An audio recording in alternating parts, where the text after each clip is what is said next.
come across someone and I talk about, self-love, or, when I say to people that I'm like, oh, I'm just taking time for myself, just giving myself the love that I deserve, straight away I get, especially women that are much older, will be like, when are you going to do that? When there's any time for that? And automatically they have this thing about it being selfish and feeling guilty about doing something for themselves. Because some people seem to think that self-love is buying yourself flowers, is taking yourself to the movies, is doing things for yourself. There's a part of it that's self-love, but self-love is also self-care.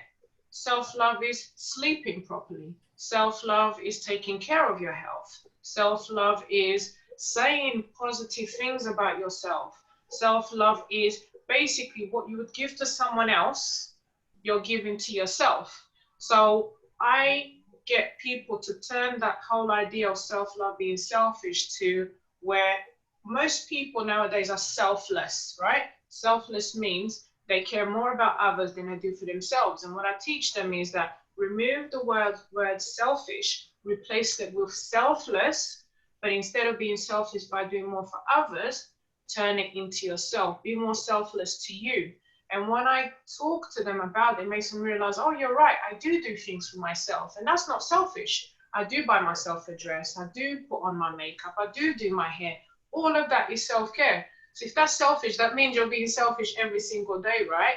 So right. For me, there's no such thing. Selfish is like taking something, not sharing it with other people, not telling other people about something that's really good, keeping it all to yourself. That's being selfish. But when you're taking care of yourself, self-love, that means you're giving yourself something that you don't need anyone else to give you. And when they do give it to you, it's a bonus because you already know how to love yourself. Because if you don't know how to truly love yourself, how can you expect someone else to do it? Or how can you expect yourself to teach someone else? And let me stop you there for a second, because that's a great point. I think a lot of times, people as coaches, we have a conversation. Obviously, we're talking about branding and growing your coaching practice, right? That's what people are listening for. That's what I do. I talk about getting out to a wider audience and impacting more lives. And one of the points that I think you just made, and I'd love to talk about it some more, is this idea that I talk about is, if you want to get more, you need to be more first. Okay, I was talking about this with somebody, I think yesterday actually. And the idea is that as a coach, if you want to attract more people who will work with you as a coach, and I think you would agree with this, you have to be coming from a place of abundance versus deficit. There needs to be a place of abundance versus scarcity, abundance versus lack, abundance versus, all these other things. And I think what I'm hearing you say is that when you're getting into a self-love conversation as a coach, you could actually make the argument that you're helping your business because you're helping yourself be capable of helping others. Right, very much so. Because, for example, you talked about abundance. If I'm wanting to get more clients, but I don't invest in myself, because self-love is also a form of investing, right? If you're going to invest in yourself, that means you're saying, I am worthy of investing in myself. I value myself enough to invest in myself. But then you're a coach, or, you're a woman in business or a man in business, and you're trying to attract all of these clients, but you yourself is not investing in yourself. How do you expect them to invest in you? You're not going to get any clients. And energy attracts energy. So if my energy is very, very low, I'm not getting money, because money is energy. I'm not going to get any money if my energy is low, right? So how can I lift someone else's energy to make them realize that they're valuable enough to invest in themselves and to invest in a program with me if I'm not leading by example, if I'm not doing that for myself? You can't. That's why a lot of businesses, that's why a lot of businesses don't do well, because you are attracting clients, but then you're counting your pennies and you're not investing in yourself. Because a business can't sustain yourself if you're broken, right? If you're broken, you're depressed, you're low, your self-esteem is low, your anxiety, it's all going to show, and you're going to feel like a failure because you don't feel high enough or energized enough to be able to pick up and sustain a business. So everything starts with self, and everything starts with loving, investing, taking care, nurturing, and caring for yourself before you can even birth a business and look after a business, right? So that's how I would say how I I would plan love everything. I Yeah. love that, and we were talking, and you brought this point up, and I want to transition to another one.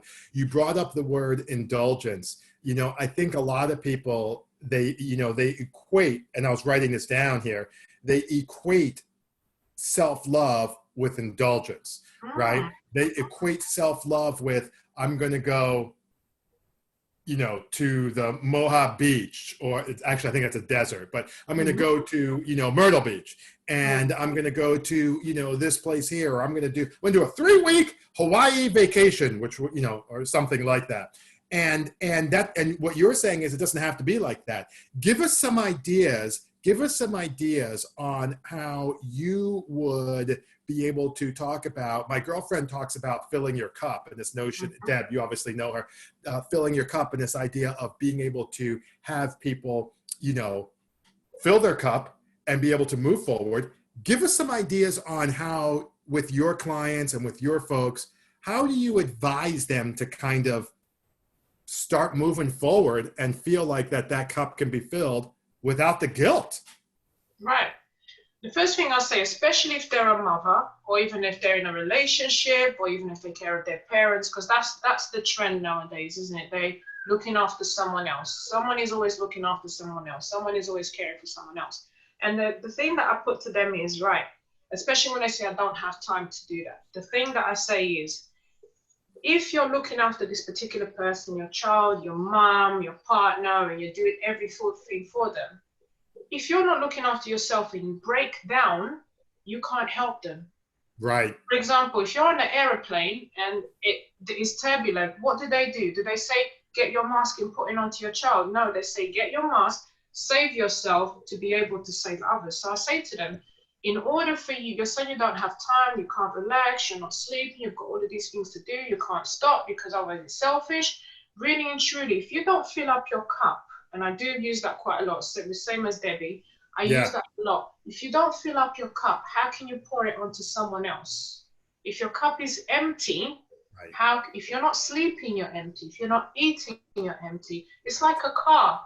You cannot drive a car unless you fill up the tank, right? Right. And then you can drive around and do everything you need to. So I just say to my clients, and it starts with what you're saying to yourself. The first thing that we start with is your thoughts and your language. Oh, I'm not enough. I'm not good enough. I can't do this. I can't relax. All of that is negative self-limiting beliefs. So I focus on that first. How do we enable you to believe, to think, and say, you know what? I'm worthy of having 10 minutes for myself. We start very, very small.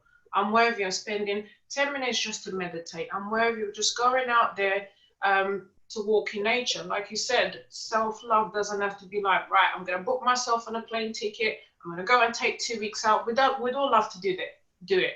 But if you go with the same mindset and it's negative, you're going to have a crappy time, and you're going to feel even more anxious coming back. So self-love starts from within, wherever you are, in your own bedroom, taking those little steps so that when you're full and you've got the money coming in, you feel abundant, you feel amazing, then you can take yourself on holiday and enjoy it from a better mindset.